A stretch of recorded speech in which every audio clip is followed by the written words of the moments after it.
Greetings, humans. You have entered the Command Zone, your destination for all aspects of Elder Dragon Highlander. Enjoy your stay.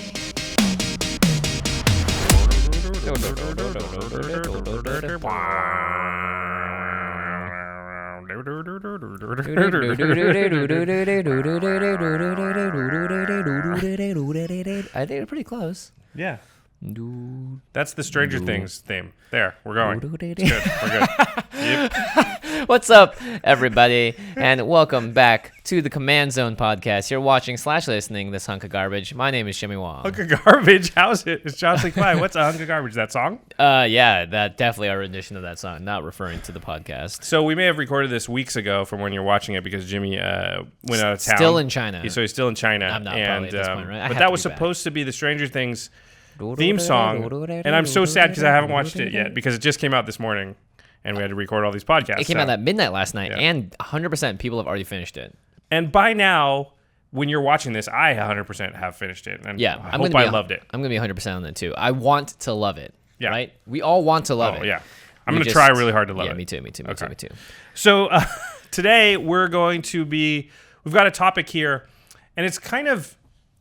You know, there's things that we want to talk about or we want to say on the show sometimes, but because they're not quite large enough for an entire show, it can be hard to sort of fit them in, right? Like, it's easy to do a show about mana curve because that's going to take up an entire episode or maybe even more than one. Mm-hmm. It's easy to do a show about, politics or card draw or card advantage.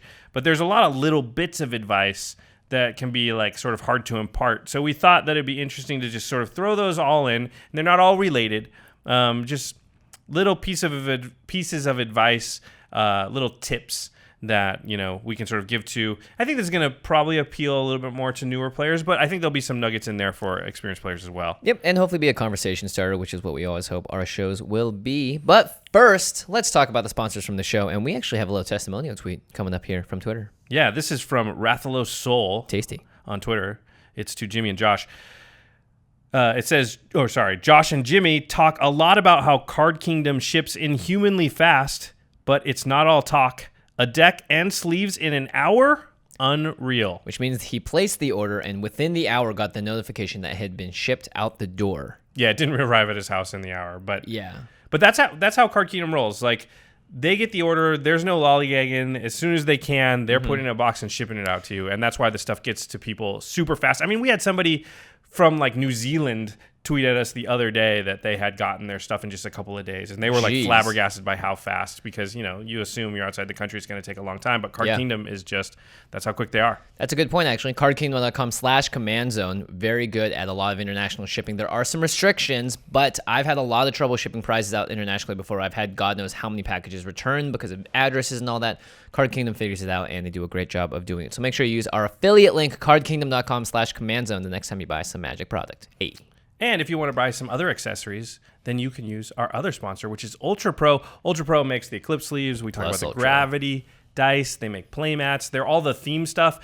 By the time you're watching this, Iconic Masters is almost out, and you can get the Kokusho sleeves, deck boxes. They have the playmats for all the different Praetors. Yeah, we know this because, well, I think in just a couple of days from when you're watching this, Game Nights number 12 is going to come out, featuring the Professor and Wedge from the Mana Source. Wow. We're playing Iconic Masters. We're playing a made-up format that we made up, which is sealed multiplayer. Don't worry, though. It feels like a Commander game, so enjoy. And also don't worry, because we recorded multiple episodes with those guys while they're in town, so... Amazing. There will be a Commander game on Game Nights with those two also sometime in the future. Yeah, so keep your dislikes to yourself. Just kidding. The last way to support the show, patreon.com/commandzone. Every single week, we shout out one lucky patron to be recognized and honored and thanked on the show. And this week, that person is Victoria Chom. Thank you. Victoria, you rock. All right, main topic. Let's go right into it so someone can post the time code. All right. Sorry, I'm just throwing all the shade right now. Here's the time code. You're listening for it. Post it in the comments. Get some upvotes. Now. Post it for us. Thank you. All right. So random advice. Let's just start right into it. Mm-hmm. These are not necessarily related. The first one is you should consider what new cards and effects have recently been released when building or updating your deck. And by this, I mean you can look at mechanics or just sort of themes, and that can oftentimes inform what you need to be putting into your deck, because you can kind of judge what meta shifts those are going to sort of be catalysts for, I guess. Yeah, and also you can figure out whether or not you can even use a mechanic. For instance, energy came and went, and I think a lot of people did a big for commander. Yep. But let's say you had like a random proliferate deck. That is a mechanic that can be very relevant to you, not necessarily the best mechanic in your deck, but it's something to pay attention to. So there's been two things recently that have really, when I've been tuning up my decks, I've considered. One is tribal, and the other is the legendary flip lands, and specifically the new Gaia's Cradle. Yeah, why not? So you know that Growing Rights of Itlimoc, which flips into Cradle of Itlimoc, that's going to just go in a ton of decks. Mm-hmm. So you're going to see a bunch of Gaia's Cradle type effects that you didn't otherwise see. So it's very possible that you want a little bit more targeted land destruction in your deck than you did before. Yeah. Because people in a lot of play groups can't afford a regular Gaia's Cradle. Correct. But a Growing Rights of Itlimoc, they certainly can.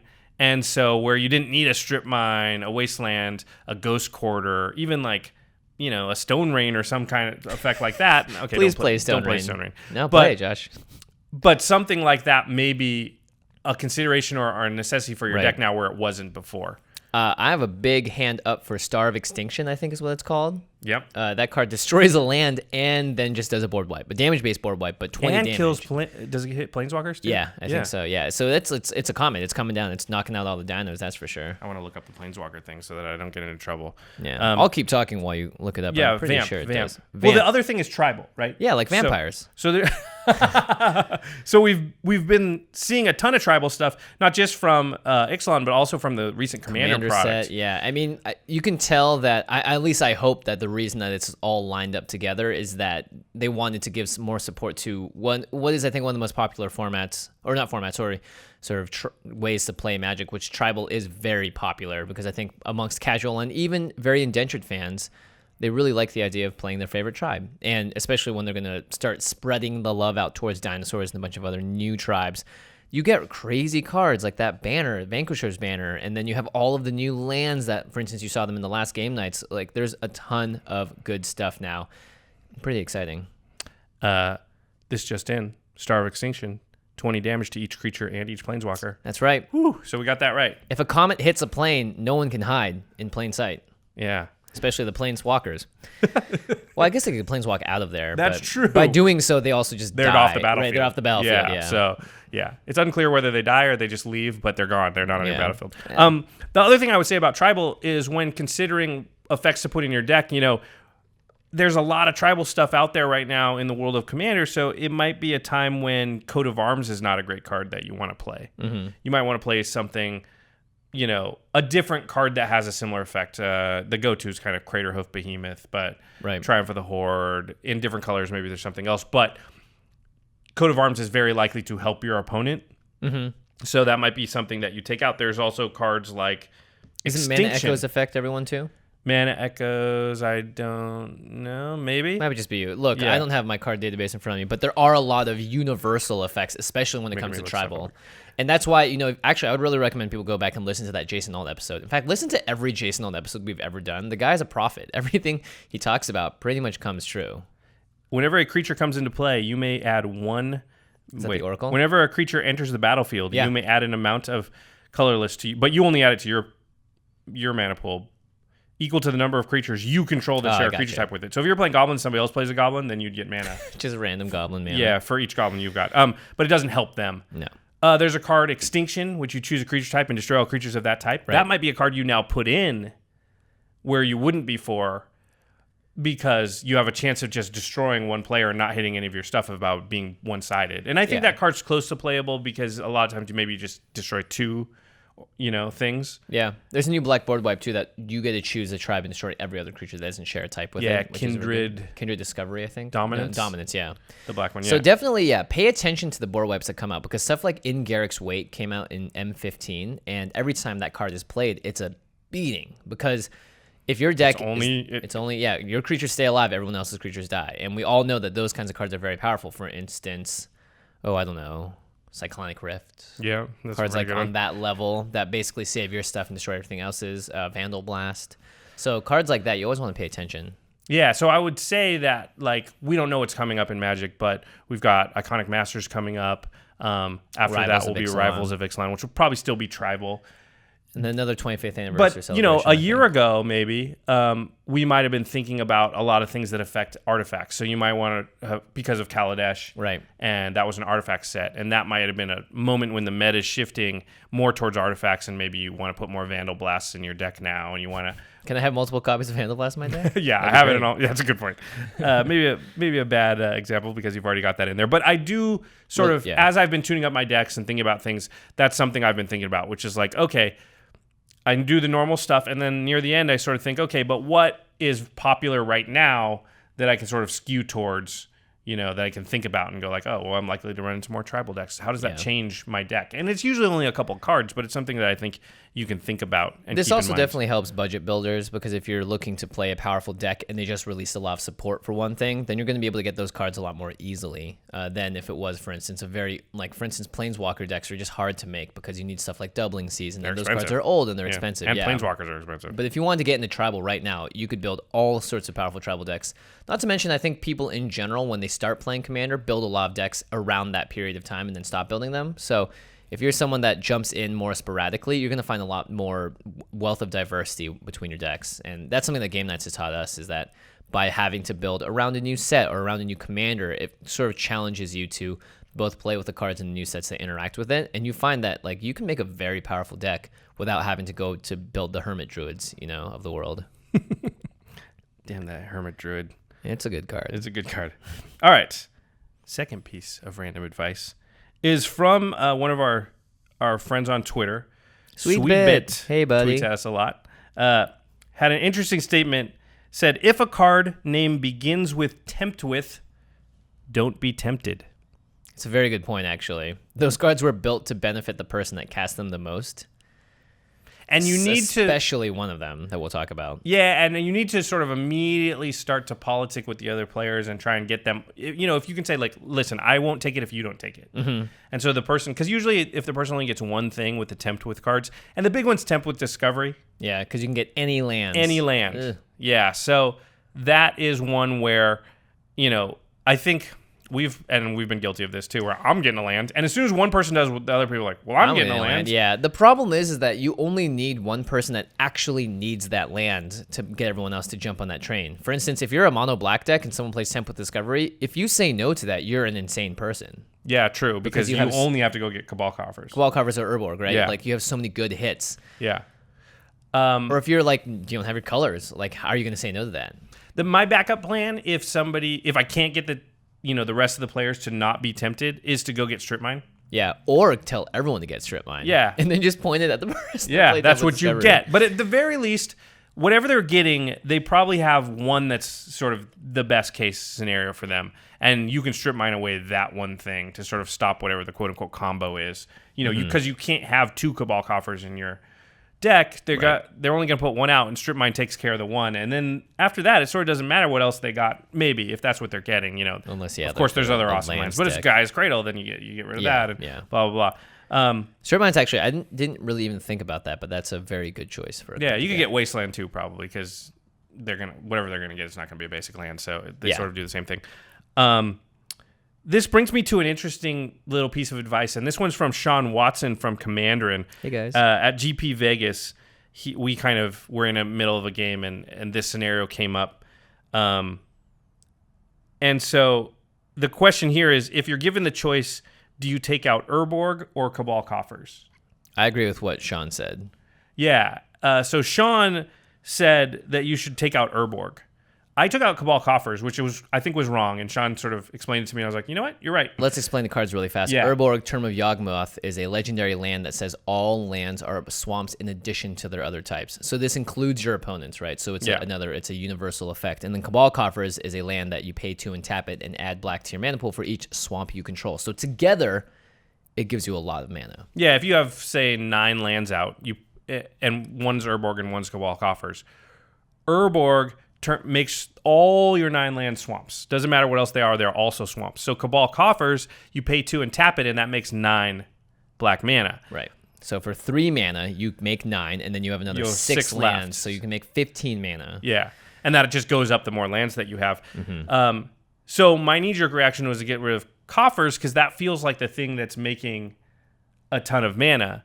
The thing is, if you get rid of Urborg, it not only turns off the Cabal coffers. I mean, it depends. If they're mono black, I think you got to get rid of Cabal coffers. But if they're not, then like, let's say you have 9 lands, but only 4 of them are swamps. Yeah. Then all of a sudden, coffers is not very efficient because if you tap 2 and tap the coffers, you're paying 3 mana to get 4 mana. You only get 1. It's better than not having that at all. But it's not that bad for you. It's not like game breaking. Yeah, you still get a little benefit. Yeah. Not to mention sometimes, and this happens more rarely than I think, Urborg helps other players out. Well, I think if you leave the Urborg, get rid of the coffers, Urborg's still a land that taps for mana. If you get rid of the Urborg and leave the coffers itself does nothing. It doesn't tap for mana without Urborg out. Well, it still taps. So you have to just pay 2 and tap it. That's only if you have more swamps than enough. You can't use it. You know I would what assume, though, that you're not playing Cabal coffers unless you're in a 2-color deck or a 1-color deck. But there's a lot of points in the game where Cabal coffers doesn't actually net you mana. You have to be above 7 mana. Right.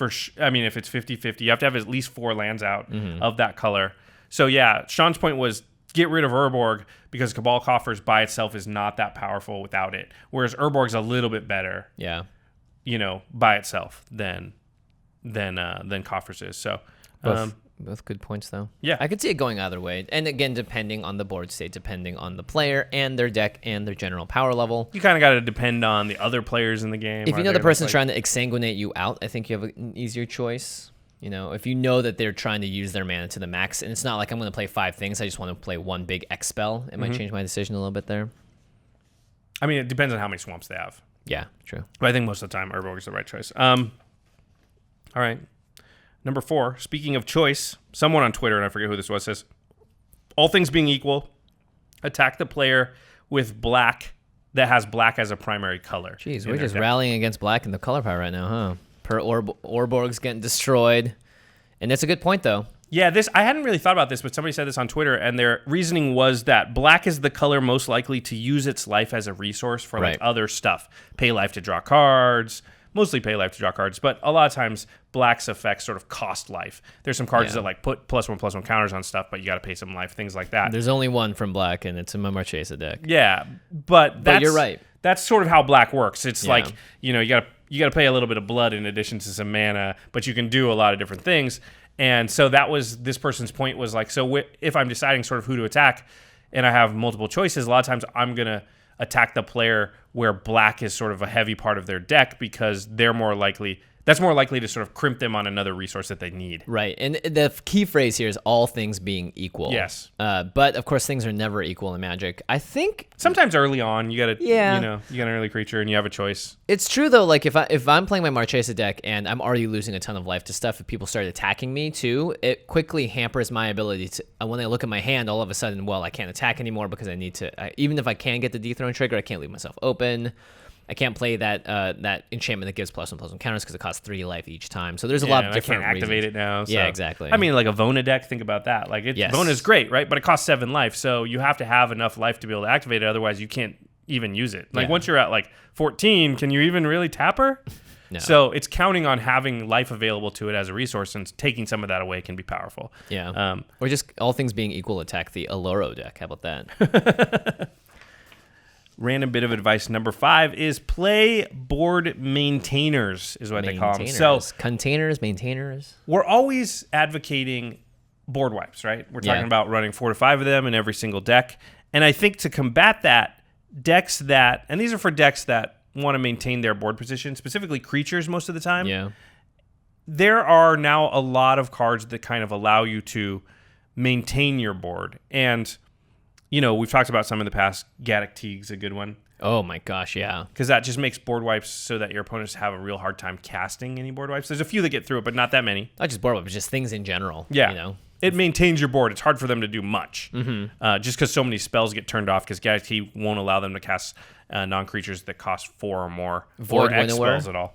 Void Winnower is a good one. Turns out with like half of their stuff. It's expensive though. It's hard to sort of hold that up. Or yeah, it's true. I mean, but here's the thing. Every time it gets played, I've never been in a table where people go, nah, okay. Yeah, everyone's like, oh, Void, yeah. I can't play anything. Yeah. Like, could you imagine, right? If let's say we're playing in an online game and everyone had little digital hands in front of them, and when you played Void Winnower, you could see like cards and hands go gray. Yeah. It would be you would Half play of that cards. game you would play that card way more because you would just see everyone's hands go brrr, and turn off, and their commanders even cards on the battlefield. There's a lot of things that card affects. We should say Void Winnower says that your opponents can't cast spells with even converted mana cost. So yeah, and can't attack with or can't block with can't creatures. block with creatures with even even, it can't even basically read the card. It's it always likes confusing. odd things, not basically even what things. happens every time Void Winnower is played, same pattern of behavior. Everyone goes, oh wait, hold on, and everyone takes their turn reading it and equally gives their own grunts of disapproval based on how their hand or deck reacts to it. Or they go, I mean, I guess it's okay. It's your opponents can't block with creatures with even converted mana cost. That does come up sometimes. A new one I really have been impressed with, we've seen it in play a couple of times now, is Revel in Riches. Revel in it. And I don't think playing this card with the thought, I mean, it's fine to have it in there with like, I'm going to play it, and then maybe the next turn I board wipe, and then I just happen to get 10 treasures and win. Mm-hmm. Revel in Riches has two effects. If you ever have 10 treasures at the beginning of your upkeep, you win. And anytime a creature an opponent control dies, you get a treasure. So there's a lot of times on board states where there's enough creatures that if somebody board wiped, it would give you 10 treasure and you would win. Well, think of what that does.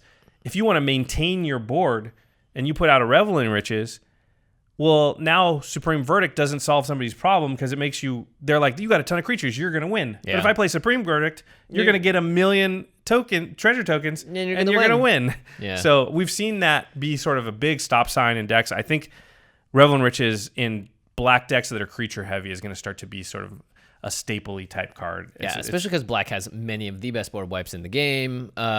It was an instant remove the last time I played it, right? Yeah. Like, you just had to get it out of there. Otherwise, it's just going to pose a huge threat and issue. It's so much calculating you have to do, too. Okay, I want to do this thing, but if I do that, does that make Jimmy win? Yeah. It's like, it's super scary. I mean, you saw it happen when Christine played it on game nights as well, because it really does change the things a lot.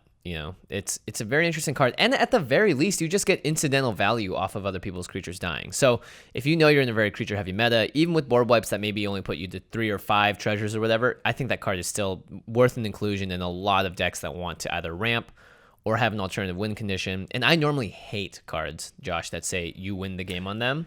But Revel in Riches is one that I will make an exception for. I like it because I think you can play it without that being your entire game plan. Yeah. Your game plan is still your game plan, but what that's doing is stopping them from stopping your game plan, because by doing that, they make you win in a different way. Yeah.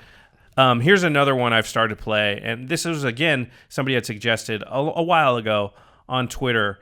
It's Jolrael, Empress of Beasts. This was a 5-mana 3/3 green creature. It's a legendary creature. It says you can tap 2 and a green and tap Jolrael, discard 2 cards, and then until end of turn, all lands target player controls are 3/3 creatures that are still lands. Yeah. So here's another what I would call board maintainer, because you can threaten if you board wipe Armageddon someone. If you board wipe, I'll turn all your lands into creatures and you'll lose all your lands.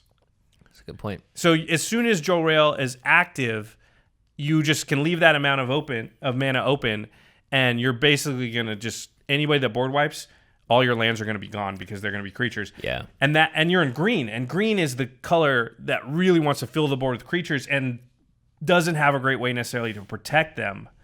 So that can really it has help. like one-off spells to make them indestructible or whatever, but that's not where you want to be. I'd much rather hold up something like Jolrael because that is brutal. I mean, can you imagine you've got Supreme Verdict or Wrath of God or... I mean, you can even use that as targeted, like, hey, X person is going off. Look, they really cannot be allowed to continue doing this, and so Jolrael, if someone does board wipe, you can team up with someone too. I've seen this happen a lot of times against archenemy players, not with this interaction specifically, but let's choke his resources. Let's make sure that they can't do X, Y, and Z, and Jolrael is another really fun way to, not fun, really interesting way to do that. I think, though, that this is something people don't play enough and you don't see enough, which is people extend and they get in a good position, and then they don't have that card that sort of locks that position in for them.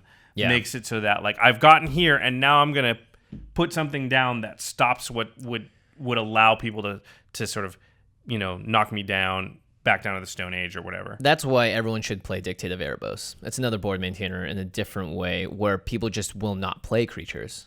They'll figure out other things to do, but if you're a creature-based strategy and you have ways to sack creatures, especially, again, in black, oof, tough life. Hope no one's playing Voltron. All right. Now we're on to a totally different piece of advice because this is what this episode is about. It's not related to anything we've just talked about. But this is a sort of mistake, and I don't know, just something I see constantly from newer players, not just to Commander, just to Magic in general. And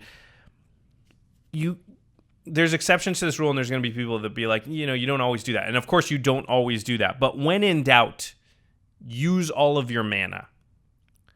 This is a really big one, and I think most sort of newer players or inexperienced players would improve quite a bit by just following this as a rule for a while. Yeah. Until you get sort of good enough to understand when not to. And How to Sandbag, another episode we've created. Yeah, I think definitely Commander sort of lends itself to, we call it sandbagging. That's like holding cards back that you could play but choosing not to play them. Lends itself to that more than other formats. But at the same time, there's very often times where I'm watching sort of less experienced players play, and they're just not playing all the cards that they can. They're not using all of their mana, and it's really hurting them in the long run. So wasted mana is sort of a wasted opportunity. And by this I mean when like you've got 7 mana available to you and you play a 5-drop and you just leave 2 mana and you can't use it. And then the next turn you do something similar in the next turn. And over the course of those 3 turns, you cost yourself 6 mana, and you could be behind a significant portion, which is an entire card, which in 6 mana is an entire turn kind of. Yeah. So there's 2 ways to sort of do this. One is to make sure you use all your mana. And by 2 ways, I mean, there's 2 choices you often have. You often have like, I can play 1 big spell or 2 medium spells. When you're in that choice, I think you should, again, when you're newer, always play the 1 big spell. And here's the reason why. If you have a choice between a 5 CMC spell or a 2 and a 3 CMC spell, right? You have 5 mana. If you play the 2 and the 3 CMC spell, then you draw your next card for turn, and it's a 2-drop. You can't mix that together. With the 5. You don't have the choices. If you play the 5 now, whatever you draw next turn, you can mix it with the 3-drop, the 2-drop, or what you drew, right, and play it. And so having the versatility of 2 small spells in your hand gives you sort of more choices later. And again, listen, all of this is like, there's a lot of exceptions, right? This one, there's more exceptions than most. But when all things are equal, when in doubt, when you don't know what's correct, err towards, I think this play sequencing will help you a lot. The biggest exception I can think of is usually just if it's like 2 mana rocks instead. Yeah. But... And we should talk about that. Your normal play pattern, and we've never said this on the show, and I think because we assume people know it, your normal play pattern in Commander is to ramp early into bigger stuff. Yeah. So you don't... And refill. Yeah, and I think most people know this, but just in case you've never really been subjected to that philosophy, you want to get your mana rocks early so that later you can cast multiple spells in a turn to catch up. So think of it like if I get a mana rock out on turn 2 and turn 3 and turn 4, then on turn 5, 6, and 7, I'm actually casting twice as much stuff. So I not only catch up to what I would have had if I didn't play those mana rocks, I have more stuff out later. I'm more explosive. So yeah, it's funny that we've never said that. Yeah, I think we have. I mean, we've talked about how important it is to ramp early so that you can do more in one turn. We haven't really talked about the idea of casting 3 to 4 spells in the turn usually means you're on your path to winning the game, though. Yeah, and I think ramp gets you to the point where you can do that because it's just hard to visualize because it's like, well, I could cast like a bunch of 2-drops. How's that going to make me win the game? But it's more like I'm going to do X and then do the thing that you say, which is like have the protection to do it or have this sort of the follow through punch, right? Yeah. Like just going up to someone and socking them isn't going to do much, but if you can land like a 3-hit combo, you have a much better chance of laying that person out. And I'm not advocating for violence. I'm talking about specifically. He's talking about Street Fighter spells. Combo. Yeah, I'm talking about combos. That's like Tekken, actually. And then there's the combo breakers, which are counter spells, Void Mage Hushers. Yep. All that Gaddock Teagues, yeah, maintainers. Oh, I guess you got to flash them in for that to work. Yes. Here's number 7, the quick tip that we have espoused on the show, and I have yet to truly follow, which is lower your mana curve. Lower it. Lower it. Lower it. Even though we just talked about playing ramp spells to play bigger spells, still lower it. Yep. And if not necessarily lowering it, take cards out of the upper spots and adding cards in the lower spots. But that's lowering your mana curve. By lowering your mana curve, it's just Some people overall. might think everything, shift it down, take your 9-drops out. We're not saying that. Lower your mana curve so that more weight is on the lower end of Take the curve. some of your 9-drops out. Yeah. Because think of what we just said, talking about ramping into bigger stuff. We didn't say, I want to ramp into a 12-drop. No, I want to ramp into 3 spells in a turn. Yeah. I want to combo. I want to play a 4-drop, a 5-drop, and then a 2-drop that locks everything down. So lower your mana curve. I guarantee that this will make your deck so much better. Lowering your mana curve is a huge thing. Just being able to do stuff earlier in the game and then later making up for the fact that your stuff costs less by doing 2 or 3 things. Yeah. Yeah. And if you build your deck right, the synergy of doing those 2 and 3 things are much better than a singular threat that could easily be removed or, with single target removal, essentially. Yeah, good point. Like, you don't play like a Blightsteel Colossus and then somebody paths it. That you just lost, like 11 mana to somebody that way. I'm not saying don't ever play Blightsteel, but you want to play it in the same turn that you play a Lightning Greaves. You don't want to just play it and then cross your fingers. And the way you play it is you want to be able to play like a Haste Enabler and an Elvish Piper and then Blightsteel. You know what I mean? Like, there are better ways, and the way to get to that is by having enough card draw in your deck so that you get there. Yeah, exactly. There's sort of the relying on, like, I just ramped a bunch, now I'm going to play my big thing and then hope it doesn't get countered or stopped. The feel bads you're going to get from that are going to be more consistent and happen just way more and make you feel worse as a whole. But it feels like I played 3 things, they got rid of 1, but that my part of my engine is still alive. That's a better situation to be in. Lower your curve. Okay, this is a good broad one. I've noticed that I don't want to talk about this one. I've been tuning my decks recently, and one of the things I noticed is that there's a real tendency, because new cards come out, and you're like, this card's perfect for this deck. And then you look at it, and you're looking through that deck, and you're like, well, what do I take out? Everything is so good. Everything's good. I already tuned this. I did that process. Yeah, but this card seems really good. And then a lot of times, what do? We all do it. You're like, well I'm just going to take out 1 land. Yeah. And I'll put in the card. And now it's fine. It's fine. You over the tuning process over like a year, or maybe, depending on how often you tune, you might have taken out 2 or 3 lands from your deck. And I noticed, I was like, man, all my decks are running pretty low on lands. So this piece of advice is play more lands. A lot more. Yeah. Well, not a lot more. I'd say 2 or 3 more than you're playing. Right now, in most of my decks, I'm between 36 and 37 and maybe like 5 or 6 rocks. I'd say in general, it's like 2 to 3 rocks equal 1 land, depending on the size of the rock. I need to push it up all the time. 38 lands, I think, is fine. Definitely err on the side of too many lands rather than too few. Yeah. It's just a better place to be. And honestly, if you're like, man, I really wish I could play that card, then just go back and take out the card that underperformed the last time you played and replace it with that one. Like, you can do those 1-for-1 subtractions, but don't do like, well, I want to play all the cards. Let me just take out this basic. I have 5 of them anyway, so why not? It can be really tough to sort of understand how a lower land count is making you lose, because it's not always like your mana it's not screwed. hard to see. Well, It's okay, not in my always case, like it's that. not mana screwed, yeah. Yeah. It can be tough because missing your 7th land drop, Yeah. missing your 9th land drop, it just doesn't raise the alarm. It doesn't show up on the radar. But that can be a reason why you're falling behind in games, is because not in the early game, you're not getting totally mana screwed. You're still playing things, but you trip a couple of times somewhere around turn 7 through 10, and now all of a sudden you're just a couple mana behind for a few turns, and that can be big. It's the same as wasting your mana, just that you didn't hit your land drop. So there have been so many times now where I look at my hand and go 3, 5, 9, and then look at my lands and go 7. yeah, Like, geez, if I hit land drops every single turn, or if I had a little more ramp to make sure I did it, then I'd be fine. But yeah, you want to play multiple spells, and having more lands is going to help you out there. or you just want to play Expropriate, but it costs 9. Yeah, that's pretty cheap for what it does. It's broken. Okay, this is a good one.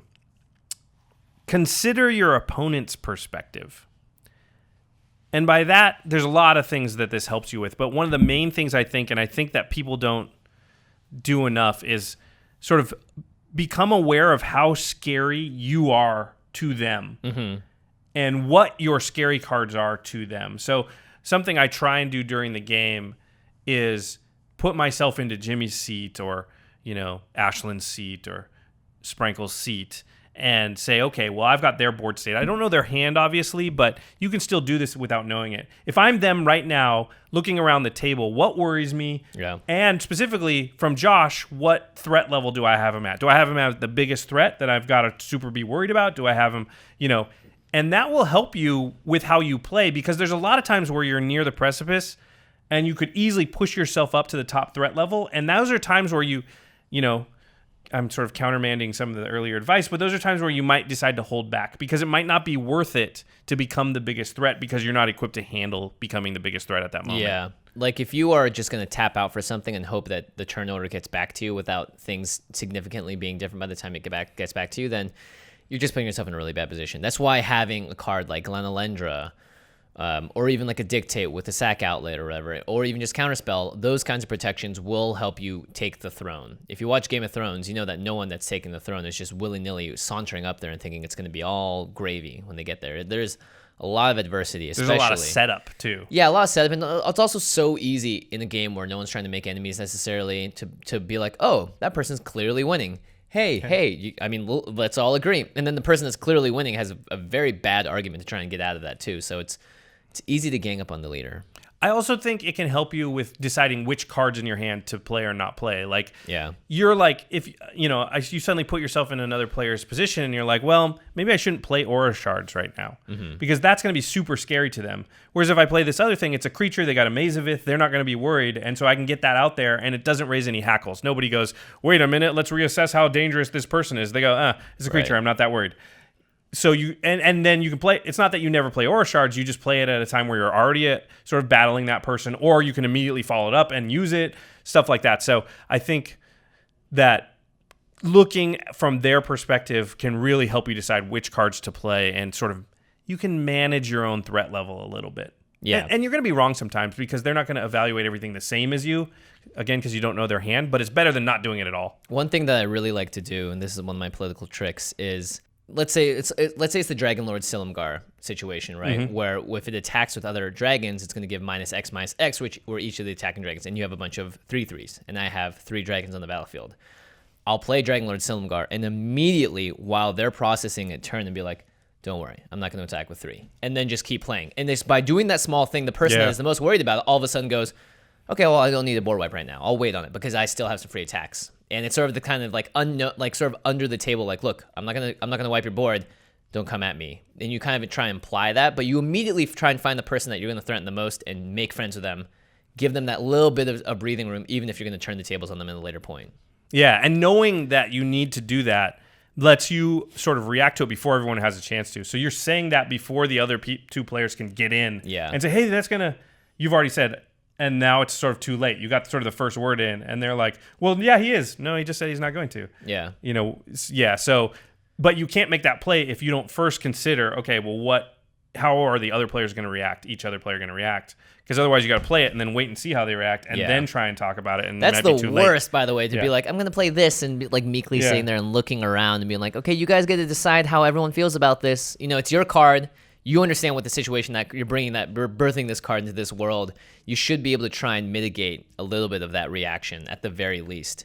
Even like I've seen so many times where like if someone is on my side and I know that like we're kind of allies, they'll play a card. They'll be like, wow, that's such a cool card. Wow, everyone marvel at how great that card is and not the negative sides of it. Just to like try and stem the flow of someone getting salty or someone like building up an anger towards that or that player.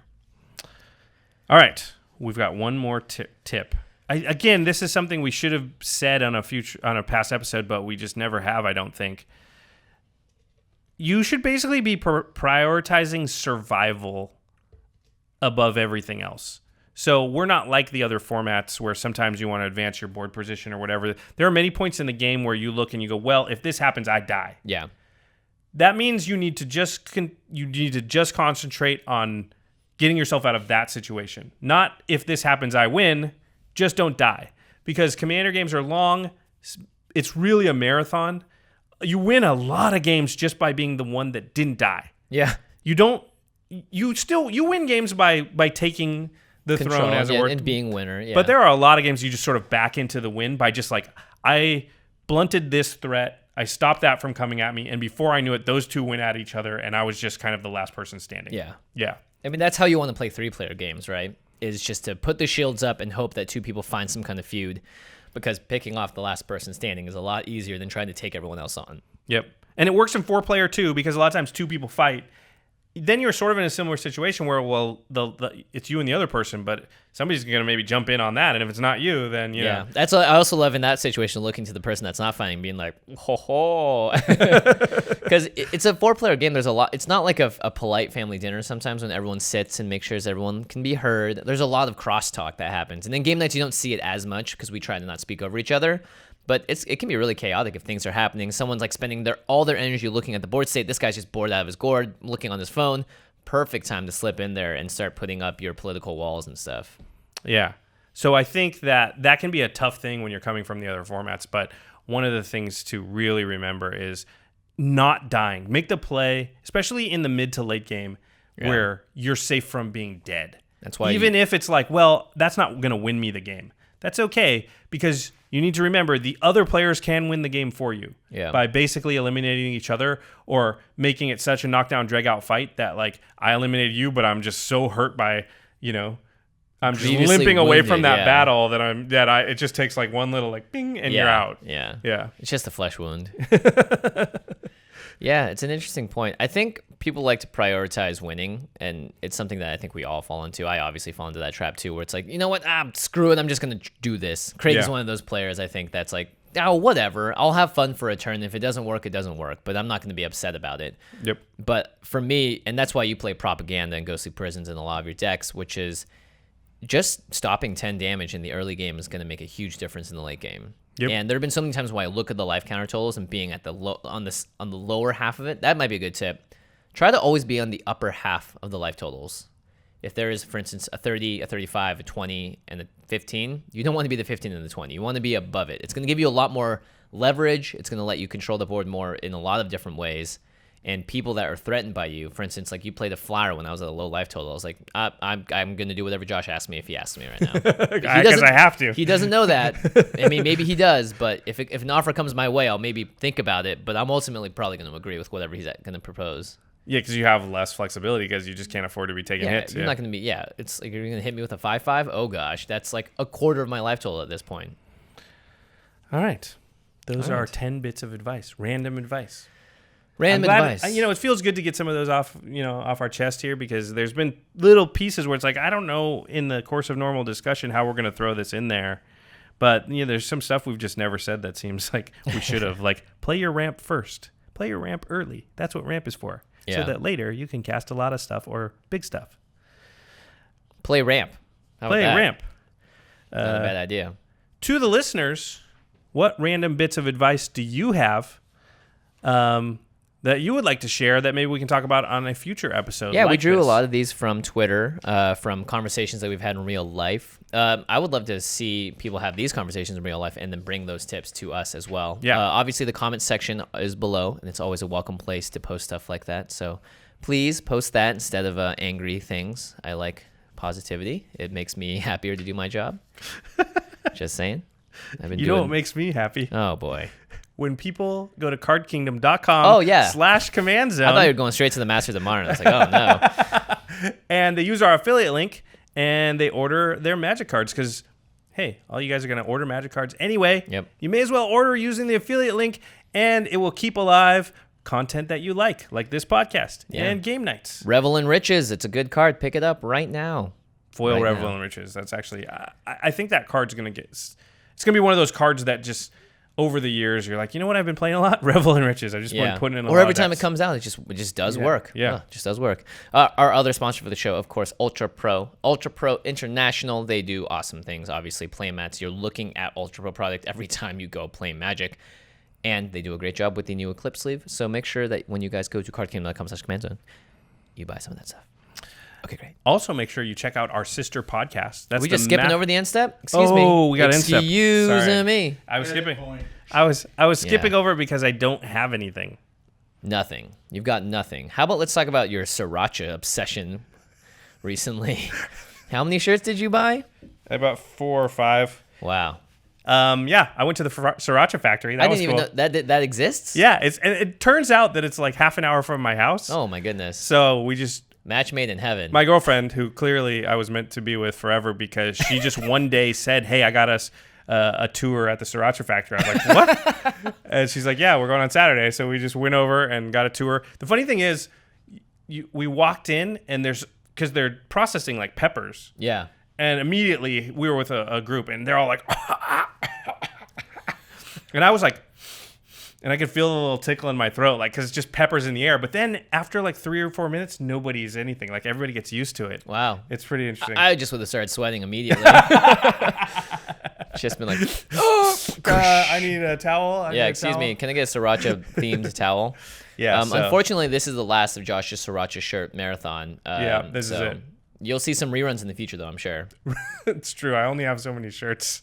I try and buy more shirts for the show. I recycle shirts all the time, and I get to wear like VGHS shirts randomly too. I cheat a little bit. I try to not have wear a shirt that I've already worn, but I can't keep that up. We've done this for 3 years. That is near impossible. But we've only been on video for what, a year and a half now? That's still like 100 episodes. There's only 52 weeks of the year, Jimmy. Oh boy, I don't want to buy 52 shirts. All right. What was? Oh, that was. You know what else is spicy? You know what's spicy? Yeah, they do have some spicy brews. I'm talking, of course, about our sister podcast, The Masters of Modern.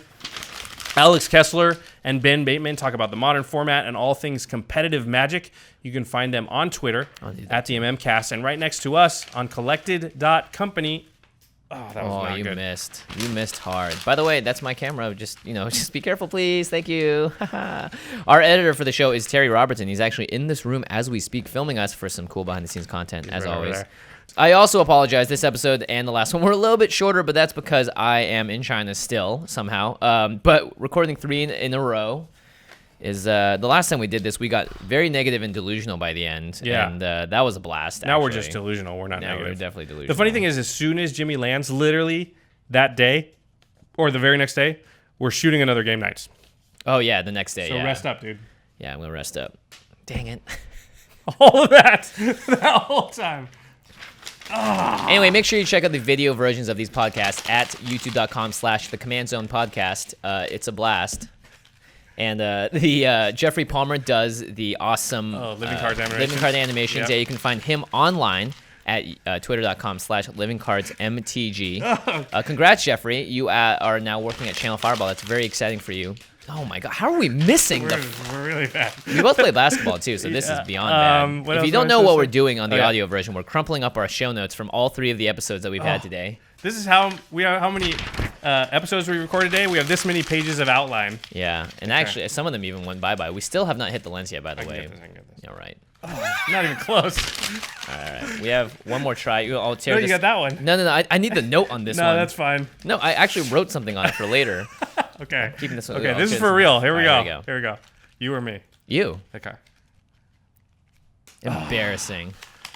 Oh, no. Got it. All right. Well, you have to tie me now because we both have one more shot each. Okay, wait. I'm gonna change my angle.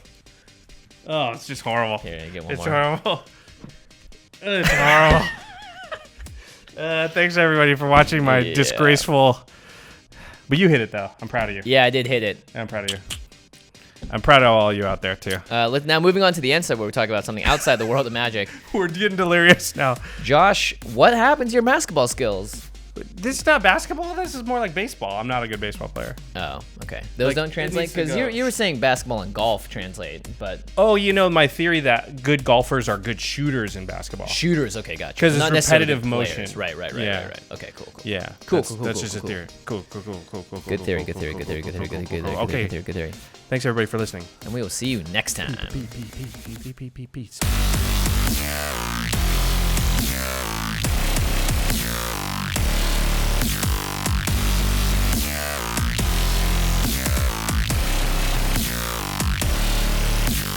Thank you for your attention.